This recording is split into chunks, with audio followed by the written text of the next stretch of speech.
welcome to the Skiffy and Fanty Show, where we are creating some joy with geeky collectibles. Yay! I am Shaun, and I am joined today with two new folks to the show. That would be Sandra and Jennifer. So welcome. Hello. Hi, everybody. I'm Sandra. I'm Jennifer. Wonderful. It's great to have you both here, and I'm kind of excited to see what geeky collectible stuff you're going to bring to this, because that is the thing we're talking about tonight. We're having a conversation about geeky collectibles, the things around the genre that we love to amass and enjoy. So there'll be a lot of show and tell here. If you're listening at home, we will describe more or less what we are pointing out, but there is a video version, and then eventually there will be a transcript. So hopefully there'll be some more information in that for folks that are not maybe audio oriented or video oriented who would prefer that. But that'll come a little bit later because we don't get this done right away. But anyway, expect that. So with that in mind, I just want to start with a simple question, which is in no way simple. It's actually me just being mean by asking a difficult question. Why do we collect the nerdy stuff and geeky stuff that we collect? Okay, so I have to out myself as a person who doesn't actually collect things. Uh-oh. I know. Excuse me. But Shaun, I wanted to do something fun. So I signed up for this show with you. And because I want to hear about the things that other people collect and why I'm fascinated by it. But I do have a theory to answer your question. I do think it's just a way to prolong the joy that we get from the things that we love, like the media, the books, the things like that. And then it brings a little smile to us, to our faces and some joy to our hearts. I think whenever we have a thing and we can hold it, maybe cuddle it, maybe pet it, whatever it might be, maybe hoard it. I don't know. I'm not judging. I think that's why. I think you're right, Sandra, because I collect things because they make me happy. Now, what I collect is very whimsical. I try to put a little whimsy in my life at all times, and stuff that is unexpected, or I will come across it and be like, "Oh, right, I did this. Oh, yeah." So I have several categories of things that I collect. I think for me, I don't collect as much as I used to. And some of that is time, money. I actually had to pare down my book collection because I moved, because that's it was like 100 boxes of books. It was just too much. Right. But see, I don't consider books collecting. I was just going to ask that. Yeah. Books are like life. And I mean, you're talking to an editor and an author, and I don't know, Sandra, I'm an author, yeah. Yeah. So books, their research, their work, they're not, yes, I've pared my collection down to about 500 fiction, but then I have, another 1,000 of research. And it's work, and it's literally all of that. I don't consider that that's not a geeky collection. That's just life. I think there can be books that are collectibles, right? If you do first editions, if you do, special editions and stuff, absolutely. So is that what you're thinking? Is that what you're talking about, Shaun? Because you talk about 100 boxes of books. I'm guessing that's not all like special editions. No, I would say now when I want to get a book, I get it because it's important to me for some reason. So definitely when I pared down, I may have gone to a bookstore and traded a bunch of books in and then got a bunch of like first editions of things I really love. But for me, I would consider it collection largely because part of the reason I pared down was obviously the movie, right? That's nuts. It's so many boxes of books. But then I sat down and started thinking about all these books I had. I was close to 5,000. It was a lot of books. Mm-hmm. Okay. I did the math. It's a lot more than mine. It's fine. Right. It's fine. I mean, when I moved from the Bay Area up to the Seattle area, I had 33 boxes of books. And they were like, the movers were like, we've never seen this. Now, me saying that books aren't a collection, and yet I do have a collection, specifically a collection of books, because it's different than normal books. How do I explain this? No, I get what you mean. Yeah, you're because I know exactly what you're talking about. You have a special category of book that you specifically collect, which I would say, like when we're talking about collections, right? When we think of someone as like a collector of a thing, we often mean something kind of specific. And I would say that it definitely applies to what you're doing. I certainly have elements of that in my collection, but obviously science fiction nerdery is one of the main things that I've collected. I now have first editions of a whole bunch of Ursula K. Le Guin books, which makes me so happy. Oh. So Wow. I got lucky. I mean, like I don't collect Sean and Maguire books or Stephen King books. I just have a lot of books. Do you think like the mentality you come into it may have an effect on this then? It does, because of the reason why I started collecting. Okay, one of my collections is antique occult literature. I love that. The books are my favorite is published before 1920. Oh. Very specifically. Now, there are a couple of reasons why I chose this, and it's very specifically occult literature. Part of it is, so I was a nerd back in the 90s, as in I was a vampire player. Oh, me too. I was a Really? LARPer. I was a LARPer back in the 90s, in the heyday of the LARPing. And I played through California and up here in Seattle until about, I guess, 2010. And then I just basically got too old and cranky to start playing a game at 10 o'clock at night. But if you're a vampire who collects things, or are, say, a book person, you don't have modern day books, you have older books. So I started collecting antique occult literature for a character. But then I started looking at the books and reading some of the books. And there is a certain specific use of language that I adore. Also, I discovered a whole lot of things that I didn't know. So I've, if you don't mind, I've got a couple of books with me. Go for it. That I wanted to show you. I'm going to switch to my reading glasses because the books back in the day have very teeny, tiny. They got that Bible So font. one of the very first books that I got was called The Moving Finger Writes, and it is by Lieutenant Colonel F.G. Talbert, late of the Rifle Brigade. This book, and a lot of these occult books are very narrative. Now, inside that you don't get a lot of, this is with good wishes and gratitude, enjoy this crude little book from the author, and it's signed by the author. March 18th, 1935. This book was, The Moving Finger Writes, was published in, I believe, 1920. And it's all about psychic research.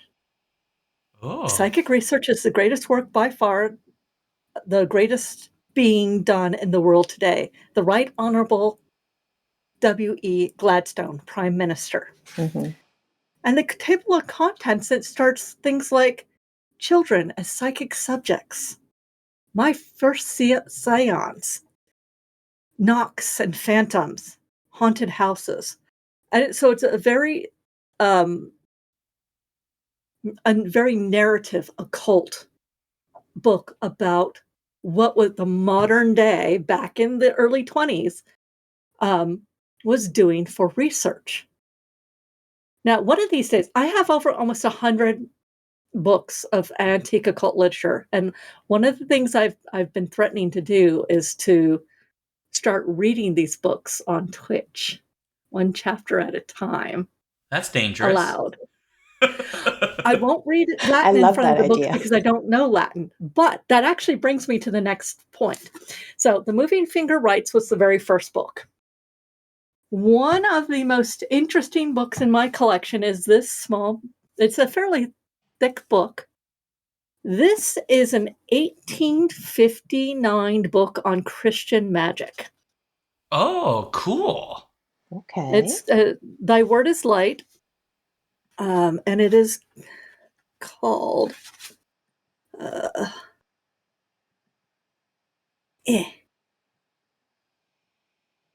The Spirit Land by S.B. Emmons, 1859, and it's like you've got the author in here. Oh, he's got the hair for it. Oh yeah. Yes. Yeah, he looks like it. He And looks like he'd write that talks book. about things like there has been a succession of antichrists until their name is Legion, whose teachings have clouded the understanding and blinded moral perceptions of man, subverting the faith of many, whose mountains stood strong and who have been counted among the chosen of God. Like this is, we've got all kinds of stuff about magic in the Christian religion in this book. That's including popular superstitions, the actual origin of the work, interpreting philosophy. But contrasting that, another book. Oh, that one's a big Okay, one. this book is called Modern Mysteries, Explained and Exposed in 4 parts by Reverend A. Manhan, 1855. Oh, wow. And it's in 4 parts. Clairvoyant Revelations of A.J. Davis. Phenomena of Spiritualism Explained and Exposed. 3. Evidence that the Bible is given by inspiration of the Spirit of God, as compared with the evidence that these manifestations are from the spirit of man. And then Clairvoyant Revelations of another guy. And it's all about debunking magic and Christianity, but not debunking everything. Oh. And it's the spirit of man rather than God that is doing the psychic research. So that I love having that kind of thing with these books.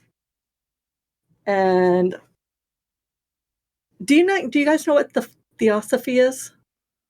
Not well enough that I think I could explain it to you. Okay. It's fine. It's just like you can find one-offs of like, this is the Theosophical Manuals number 6, the DaVinci plane. And all of them have names in them of people who own them. It's another reason I like it, the DaVinci plane. 1896 by C.W. Leadbetter. Its characteristics and inhabitants. But well, I have to ask a question. Yeah. Almost every author you've read is letter, last name. Mm-hmm. Is there a reason for that you know? Hold on. Yes.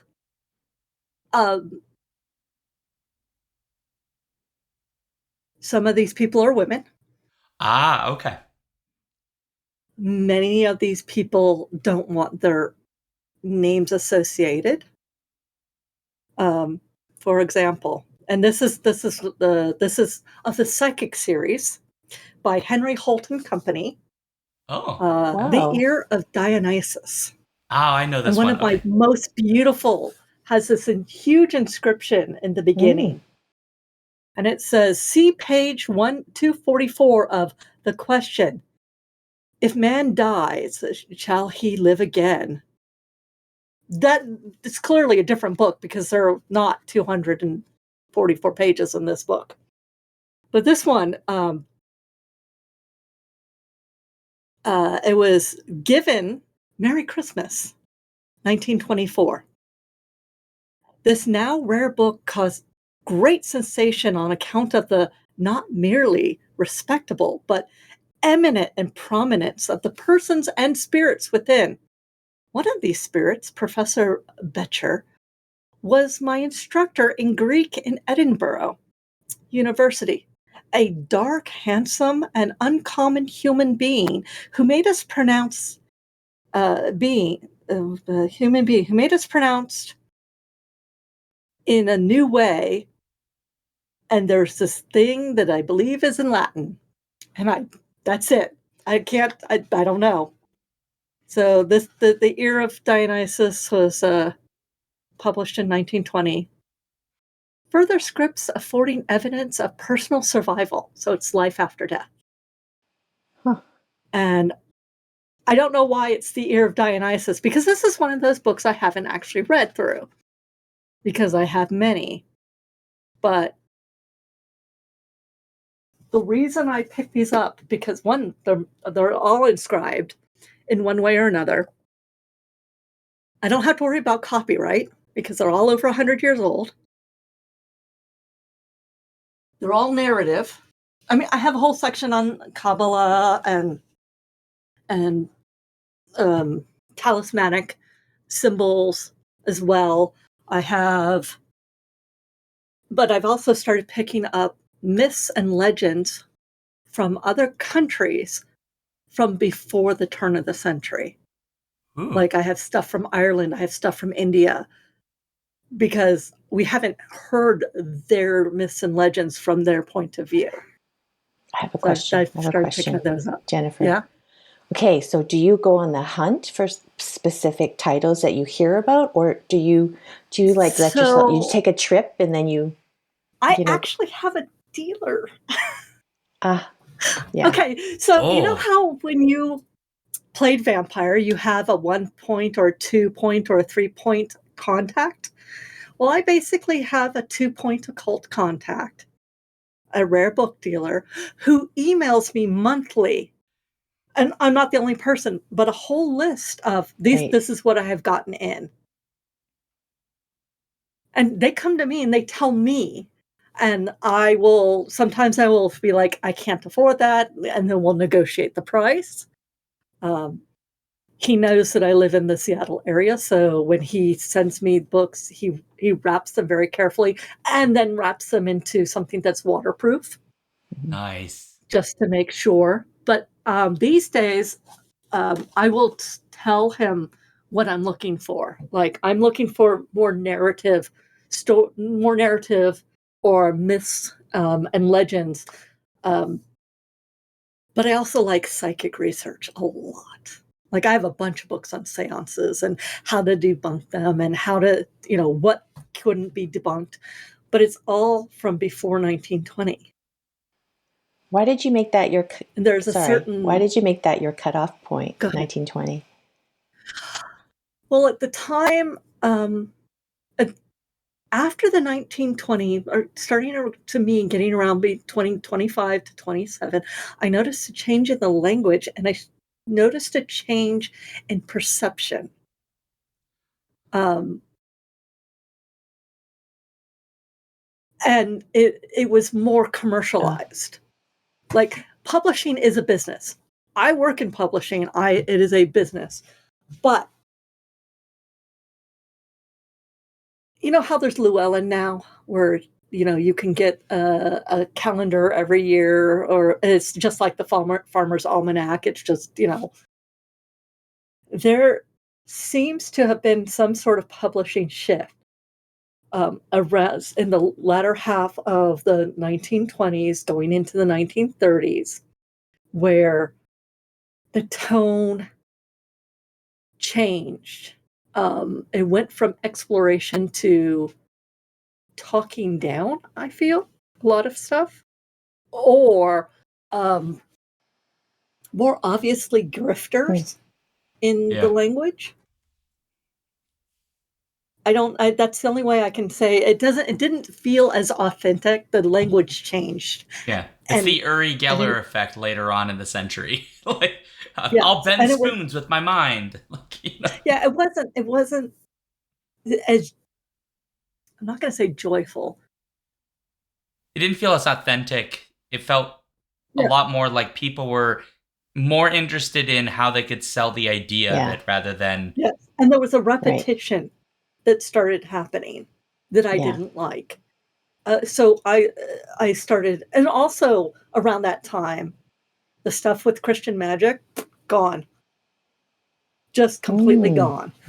Like, I can't find it anywhere. Now, I do have a couple of books, a couple of sets of how to teach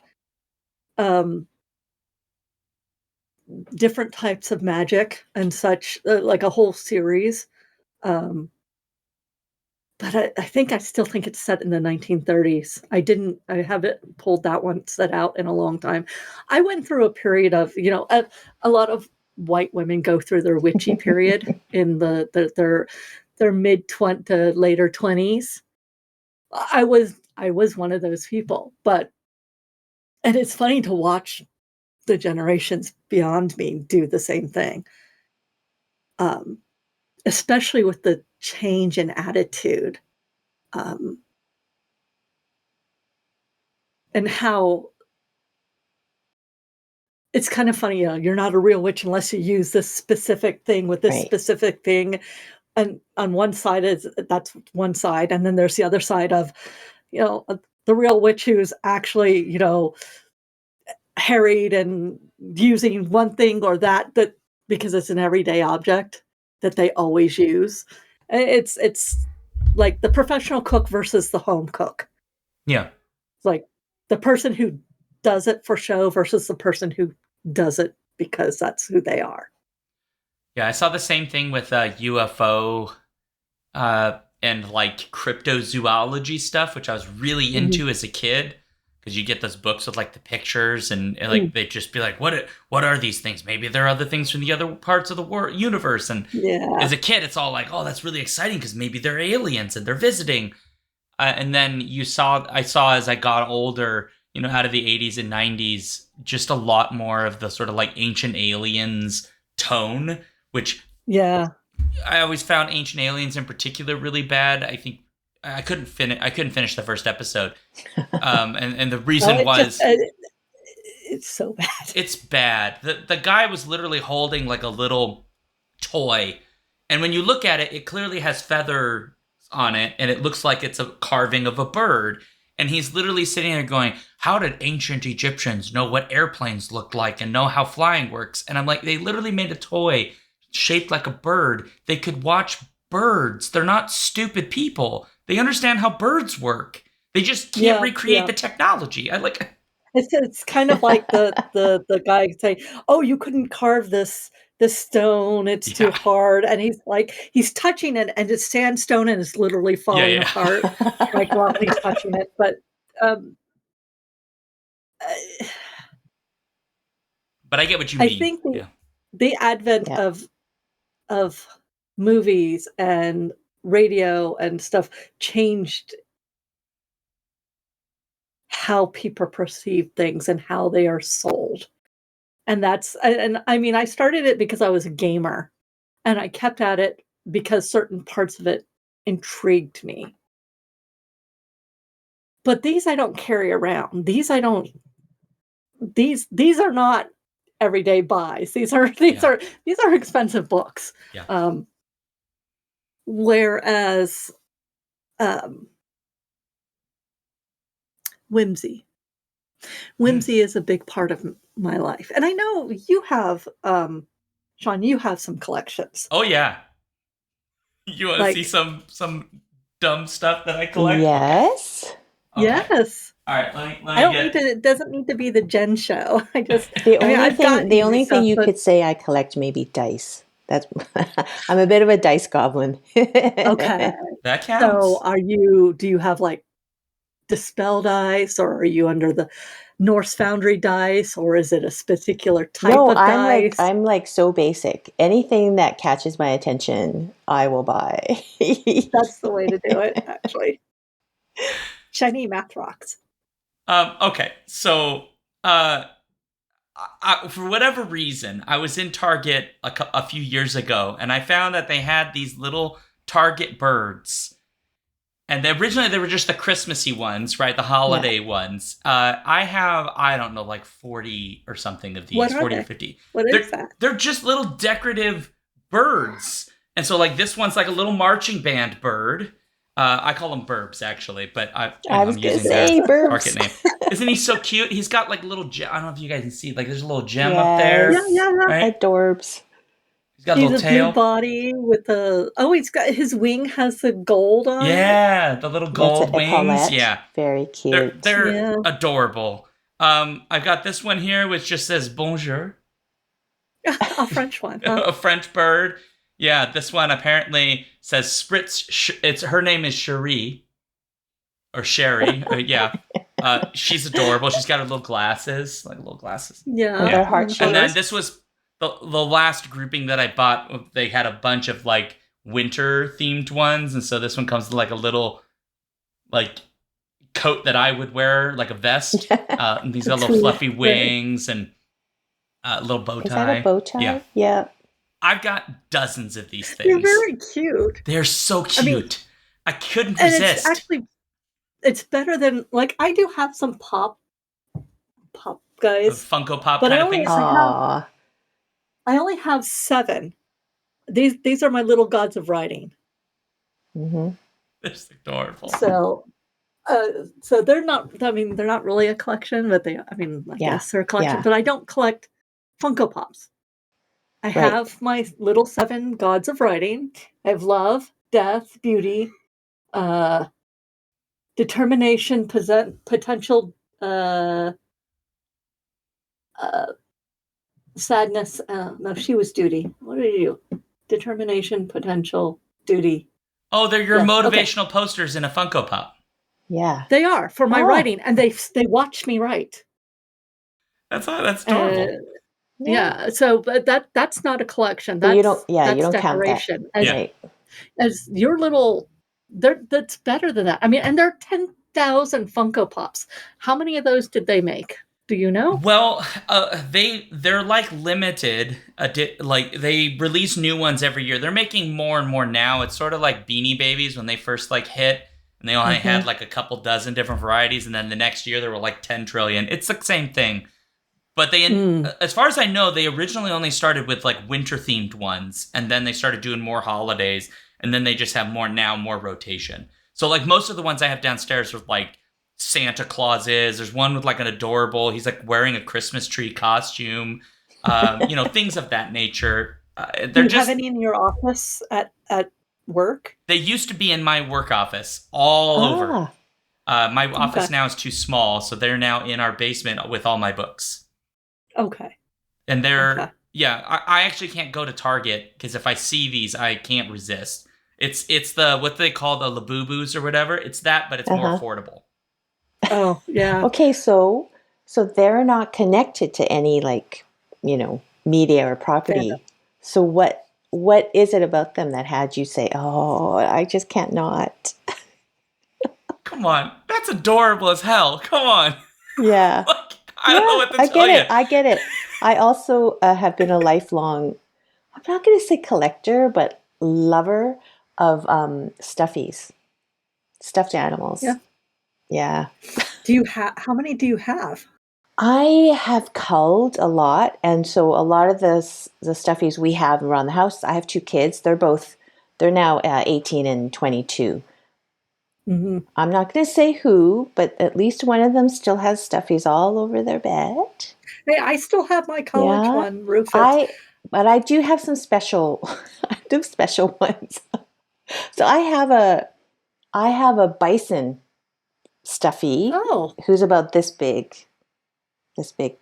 His name is Wilson, but I got Wilson at Yellowstone National Park in the gift shop, and that was in 2001. Oh gosh! In 2001, and so he's in great shape. But everybody loves him. He gets hugs regularly. He's just like the cuddle bunny for everyone. If you need a hug, no one's around, you go get Wilson, have a little cuddle, then you move on with your day. So I get it. Cute. I get cute. I totally They get just that. make me happy. I mean, Yeah. with something like that, for me, that would be what we call an ANA, admire, not acquire. Right. So that's one of the things that my whole family has, and then I've kind of done it across my friends. We will pebble each other with cute things. And sometimes somebody will show me something they think is perfect for me, and I will be like, that's great, ANA. Please don't buy this for me. It's just ANA, admire, not acquire. Oh, I just But realized. my Sorry, go ahead, Jennifer. no, go ahead with your. No, I just would realize that for podcast only listeners, you won't have any idea how what size I was gesticulating for my beloved bison. So he's only about I'm trying to convert. I'm Canadian. I'm like, how do I convert to inches? Well, that far apart would be 16 inches. Maybe I was going to say so 15 inches or so from nose to tail. So yeah. So for podcast listeners, that was for you. Yeah. Perfect. Well, I will say this. I don't collect stuffies because they're not my thing, but I have friends who love to give them to me. Yeah. My new kittens, one of them, we have Freya and Mimir. Freya's favorite enemy is plush. I have had to hide the things I don't want destroyed. Right. Yep. Gotcha. But that brings me to the next thing that I collect. Yeah. There's whimsy. So I don't know when I started doing this, but I think it was probably during my vampire era, maybe in my college era. I started carrying skeleton keys in every purse that I had. And now I just have skeleton keys everywhere. Love it. And because I have skeleton keys, like a friend of mine who went to Alcatraz bought me an Alcatraz jail key. Wow. And because I saw it and I'm a writer, I now have the Stephen King's 1408 hotel key. And because it's a skeleton key. And the reason I have skeleton keys is I have the belief, it's my personal belief. I'm not saying this about anybody else. I'm saying this.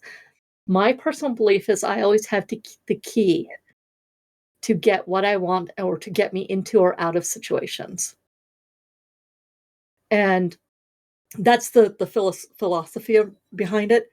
But the whimsy behind it is someday I'm going to come across a door and the skeleton key I have in my purse will fit it perfectly. And I will open the door to another world. Oh. Yeah.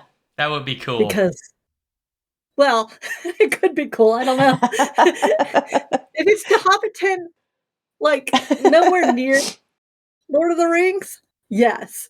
If it's during the war, maybe not. But most portal fantasies involve a whole lot of pain. True. But I still believe, part of me is like, someday this key will open a door and take me somewhere new. And that's why I collect antique keys, skeleton keys. And because of that, my friends have now kind of extrapolated it to very specific fantasy keys, like Joe Hill's Lock and Key series. I've received some of those skeleton keys.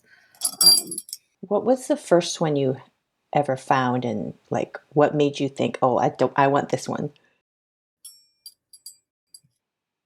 Because it had to start It's the sometime. one that's in my purse right now. Yeah. I think I probably found it in a drawer so I lived in Belgium in 1980 when I was 10 years old.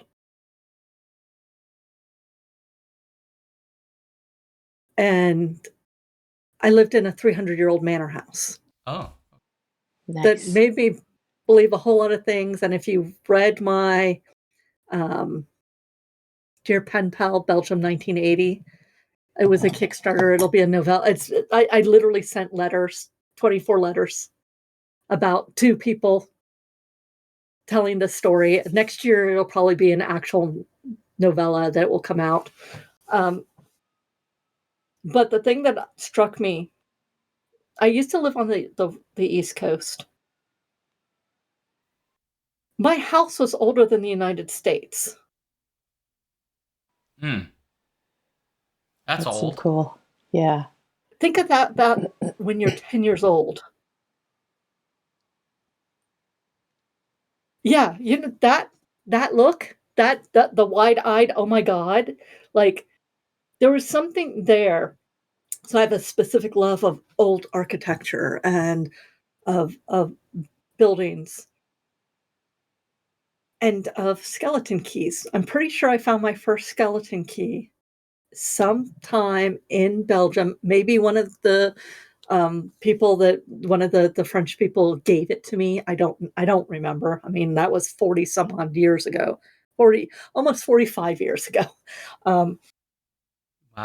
But I still have it because that key is going to open a door. Maybe it's just the door in my mind. And someday, that's when you live in a house that has a bell tower and an escape tunnel you're not supposed to know about. An 8-foot stone wall for a backyard is literally as big as a football field. The Chateau de Brozek. I think it opened. Yeah, What? I think we know where you got your sense of whimsy from. Not that we're psychoanalyzing you. No, I went to the Black Forest. I went to the oldest abbey in the world. Actually, at least in Europe, it's in Belgium.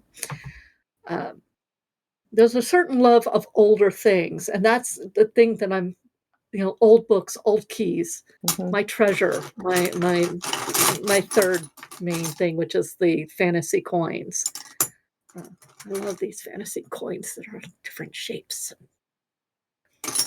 Like before I started collecting fantasy coins, I actually collected silver dollars and Susan B. Anthony's and dollar coins, and I put them in a silver chest.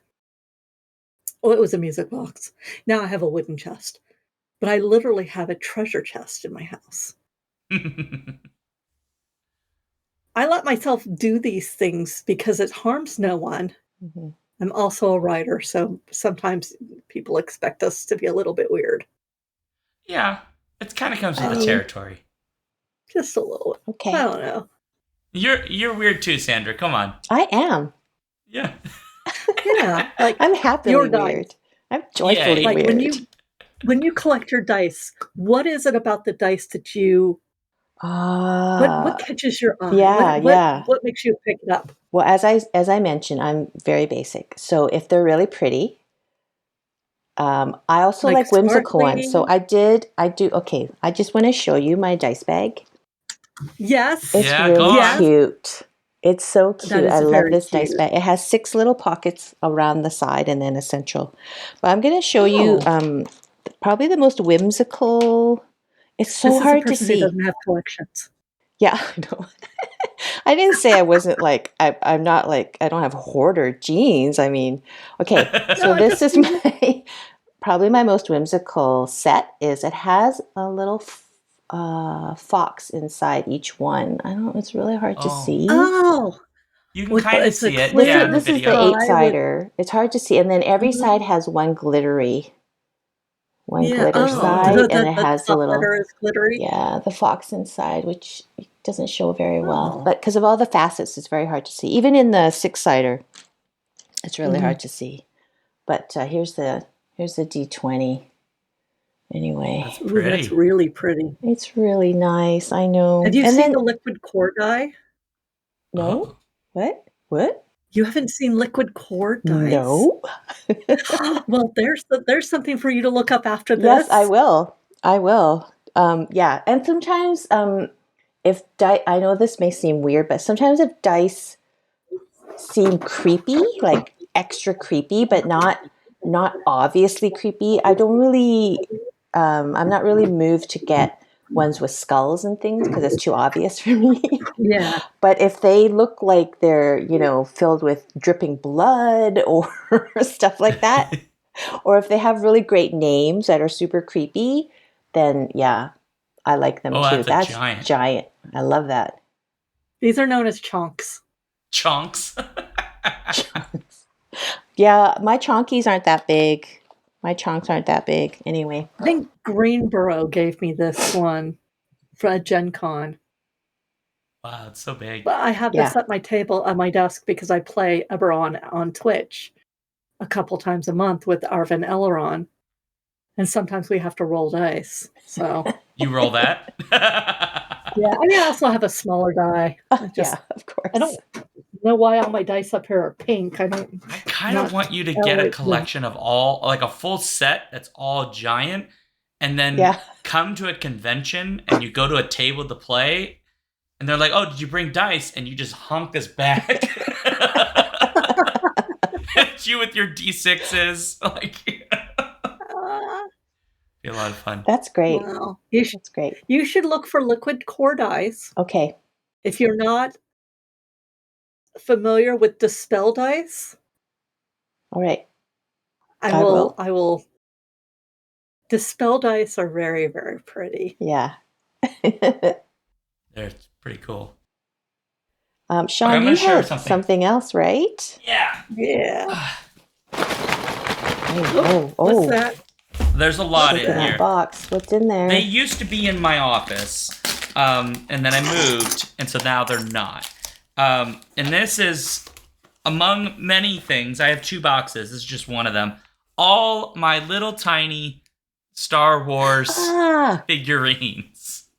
I have hundreds. No, this is an AT-AT.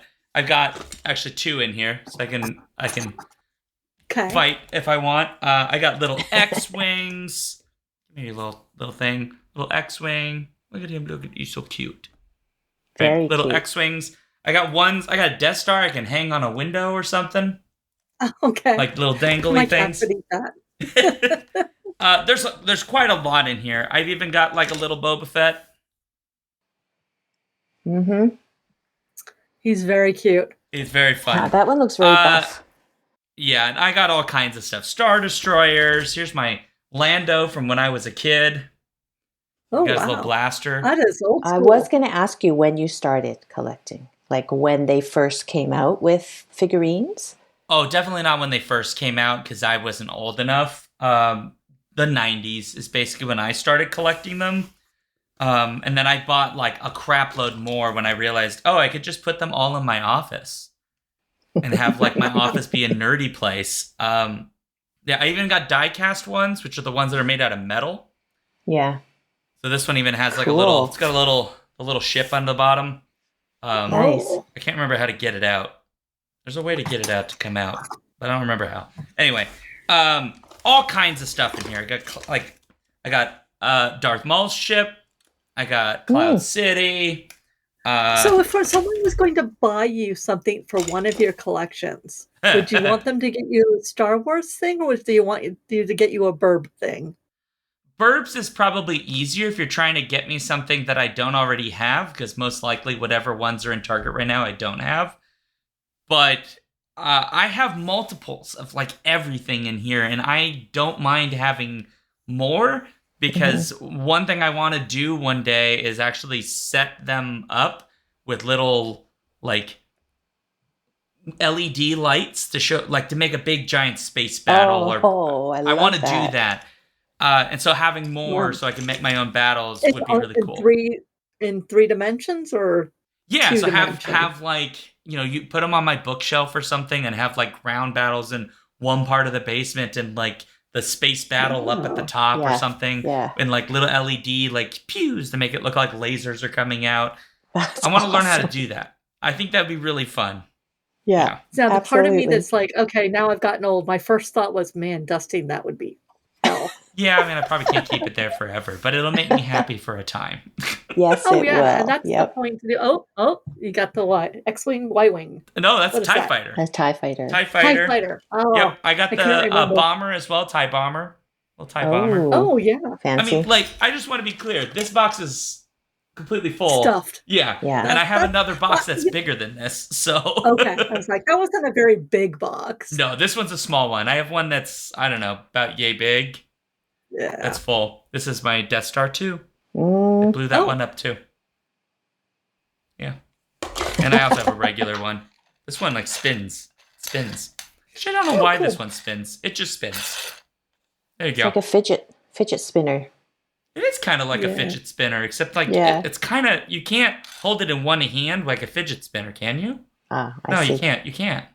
I don't know I why it don't spins. fidget with one hand. I always fidget with two hands. You can't fidget it because it doesn't go in the middle. The Oh, I bottom see. is Yeah, independent. yeah. There's two sides. I don't know why it spins because I don't recall that the Death Star spins either. No. Like this. Anyway, so I don't know. Like, I am a giant Star Wars dork. Mhm. I think I've said this on the show before. So when I say like this is the one that people who know me will not be surprised by, it's because like Star Wars is the single most important like sci-fi property in my entire life. When I was a kid, Wow. I had asthma and I would have to sometimes stay home from school because the asthma would be so bad I'd basically be out of school for days. I'd watch Yeah. Star Wars over and over and over again. I have seen those movies I don't know, 100 times each at least. So when they made prequels, like I was in line day one. I skipped school. Was like, I'm going to Star Wars. I'm seeing Phantom Menace.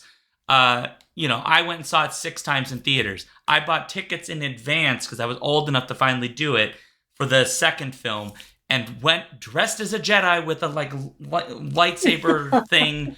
And I saw that movie 6 times in the same week. I saw the third one, literally bought opening show tickets and then 2 more for the first 2 showings the next day, and went 3 So the times. question is, what is it about Star Wars, beyond the fact that you were a young kid stuck in bed? What is it about Star Wars that has kept you all these decades later? It's the heroes, that they're like fundamentally good. They're not perfect, but they're fundamentally good. They're people I can look up to that immediately saw bad guys. We must stop them. We're going to fight. We're going to protect our friends. We're going to go through all of this rigmarole in order to do what is necessary and what's right. They're larger than life figures. And I don't know, I just gravitated towards that as a kid because, frankly, the world has never been terribly nice, and having heroes, I think, is important. And the heroes in Star Wars, they're fantastic heroes. I mean, they're fundamentally good. Yeah. Yeah. I can say I was quite young, but my dad took a bunch of us to the original theatrical release in 1977. Wow. Yeah. Jealous. I don't remember when I saw mine. I think the first movie I saw in the theater, one was E.T., and there was another movie that came out that exact same week, and we actually ended up going to one movie, and we came out and they were seating for E.T., and my dad's just like, let's go. And we all went. And I don't remember what the first movie was. I want to say it was one of the Indiana Joneses, but I have no idea if it actually was. But it was also on a military base. And the way they got movies was very different, especially overseas. So I don't know. So it could have been Indiana Jones and E.T. in the theater at the same time. Both Spielberg movies. They were good. I remember those are the first theater movies I remember. I may have seen other ones, but those are the ones that stuck. Yeah, those Spielberg films really imprint on you when you're young. Yeah. You know? Yeah. E.T. scared the bejesus out of me as a kid. Yeah, I was scared of that one too. Oh my God, that E.T. creature, he's horrifying. As a kid, I found that was a horror movie. I never found him cute. I saw Aliens before I saw E.T. Oh, wow. Okay, so it was tame by comparison. I was not scared by that. I remember Aliens, like, as a 6 or 7-year-old, we were in Florida visiting grandparents, And I remember when the alien, the bowl of popcorn went like that. Like I literally threw it up in the air, and there was a lot of screaming and running and watching from behind chairs and stuff. That So aliens, E.T. was very much yeah. the same. Aliens. I saw Aliens multiple times in the theaters because that was Did you? in its original theatrical release. I was a teenager, and that's my all-time favorite film. Is Aliens? Is it? wow. Yeah, I Yep. really like it too. It's not my all-time favorite film. Love that film. No. God, I do love that film. It's really mean- good. Yeah. Yeah, I don't know. I think It's good. if I think back to the films when I was a kid, I was born in '83, so a little bit of '80s movies and then lots of like '90s movies, and obviously I saw things on VHS and stuff. I remember so many films from that era scaring the bejesus out of me, except Star Wars. Star Wars never scared me, Right. even though there's monsters in it. And I don't know, they're like even Goonies scared me as a kid. I found Goonies scary. Now I find it like delightful, but Sloth was terrifying to me as a kid. I mean, I thought like Wizard of Oz was scary as a kid. Oh, Wow. So here's the thing: my first time as a child of seeing a little person, that was the movie, right. and it wasn't in any normal context of like just people, right? And so I saw these people with all these plants and things and like weird makeup and like singing songs and all of this. That's my first experience of a little person as a kid, and it wasn't until I saw Willow that went, oh, they're just normal people. And also When apparently did you do see magic. Charlie and the Chocolate Factory? Later. Okay. Yeah. That didn't help either. I'm just going to tell Do you you mean right now. that's the Tim Burton Yeah. one, or your? No, not one the you're Tim asking? Burton The one, original. The The original. original film. I did not like the Tim Burton one. Yeah. This is the part where I out myself. I don't like a lot of Tim Burton stuff. Yeah. I find it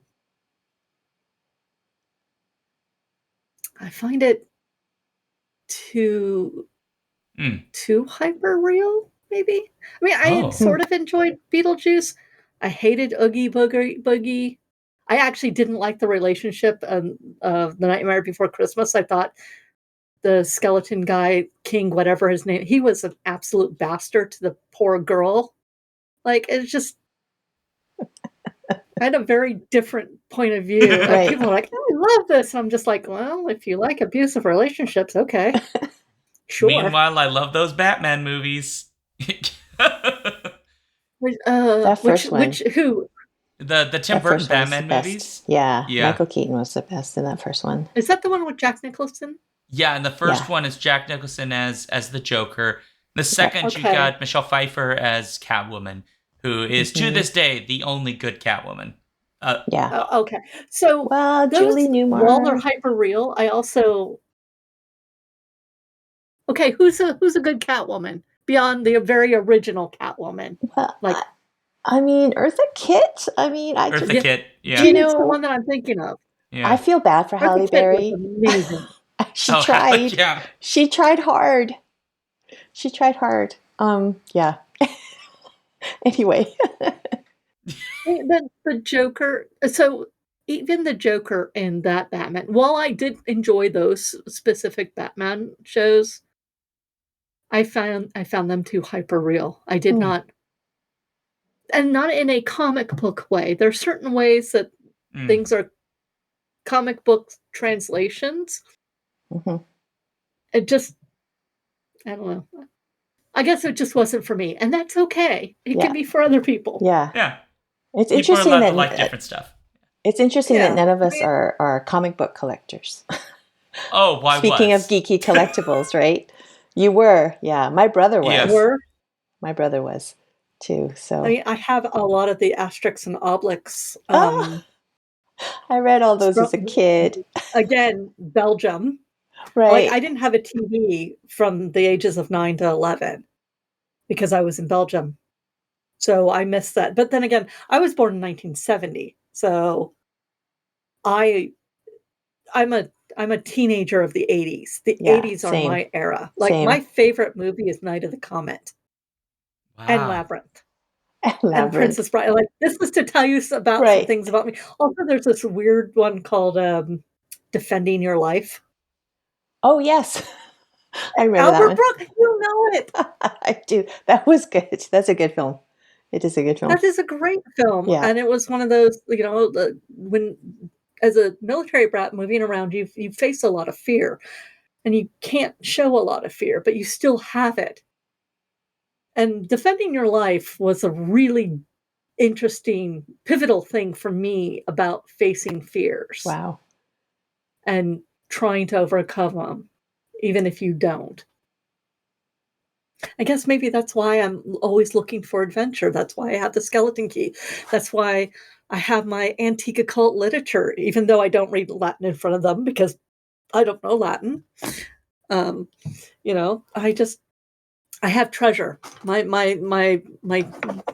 fantasy coins. Like when the Deadlands Kickstarter had these are basically challenge coins, which is a military term of you get coins for your different tours around the world.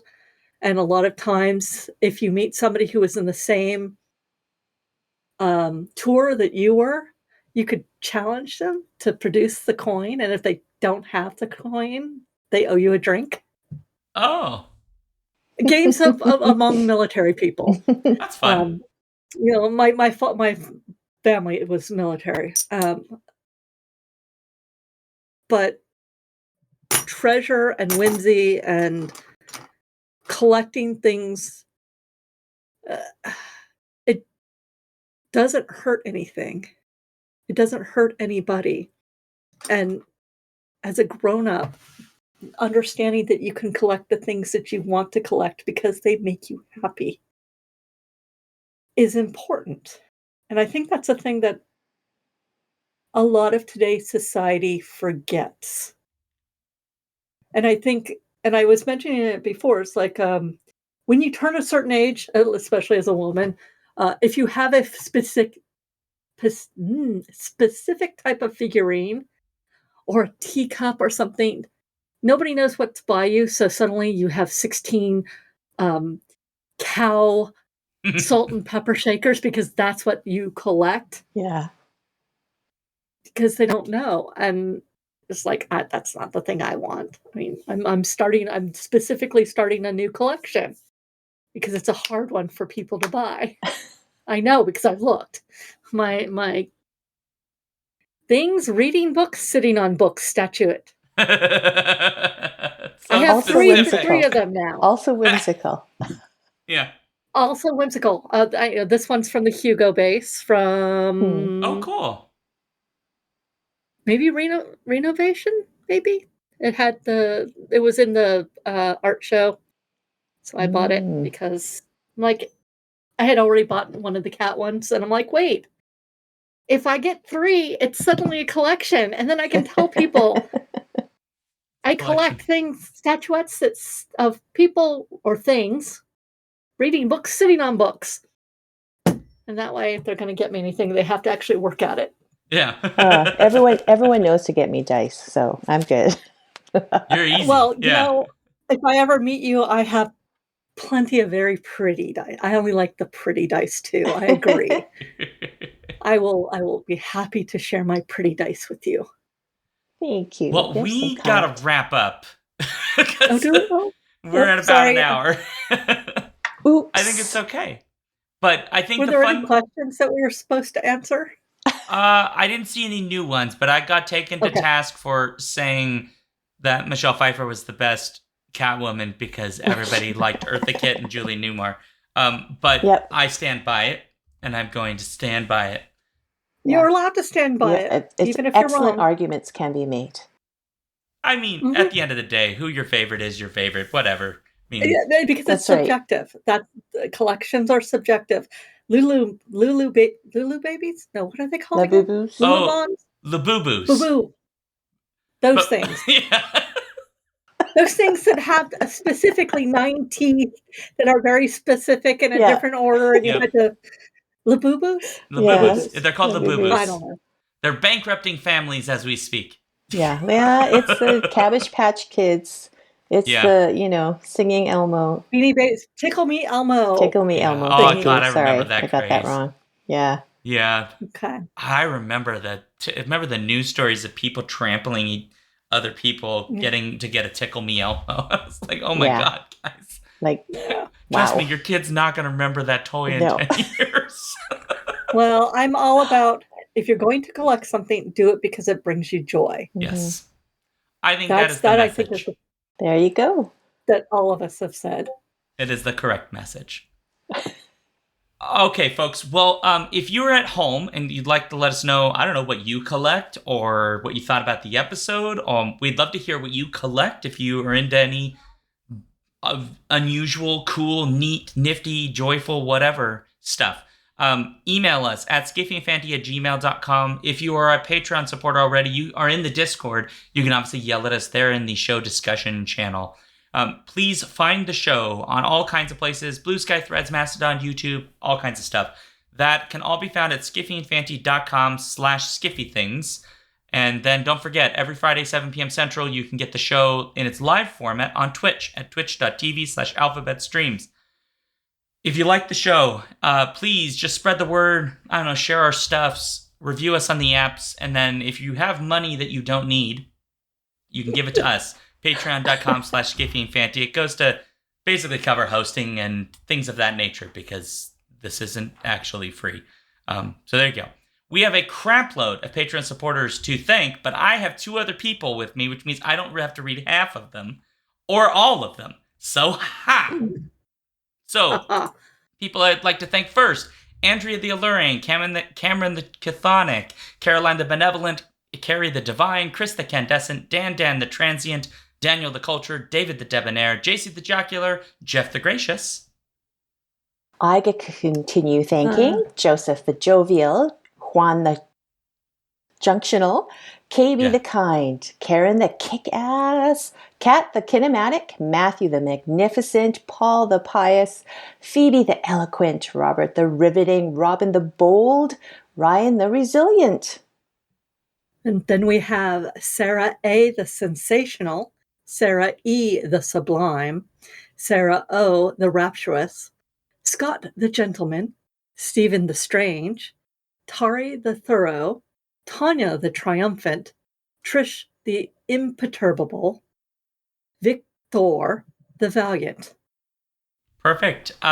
For me, you can find me at ShaunDuke.net, and if you just put /Duke things, you can find all of my links to things. I'm at the same channel, Alphabet Streams, Wednesday, Sunday, 6 p.m. Central for games and things. I am Sandra Wong, so you can find me at my website, which is sgwong.com. If you're on Blue Sky, that's also my handle, at sgwong.com. And hopefully when you come to my website, please click on Musings and take a look at my newsletter archives and see if you want to join. I'm trying to build my list, as they say. I'm Jennifer Brozek at jenniferbrozek.com. That's BROZEK. You can sign up for my newsletter there. It's once a month because my PA makes me do it. And you get free fiction and pictures of my kitties, along with whatever else I'm doing. I am most active on Blue Sky at Jennifer Brozek. Perfect. Thank you. So as required by the Skiffy and Fanny bylaws, I have to make this happy. And to do that, I will just note that while I don't collect beer, I am a craft beer dork. And so this is a pumpkin spice Ruthie. This is out from Exile Brewing, one of the local brews here in the Des Moines area.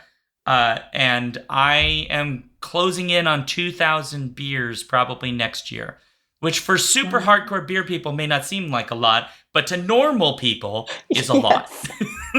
So, I don't know, it makes me happy. So I don't. Congratulations. Congratulations, Shaun. Well done. And on that note, happy ending and see you.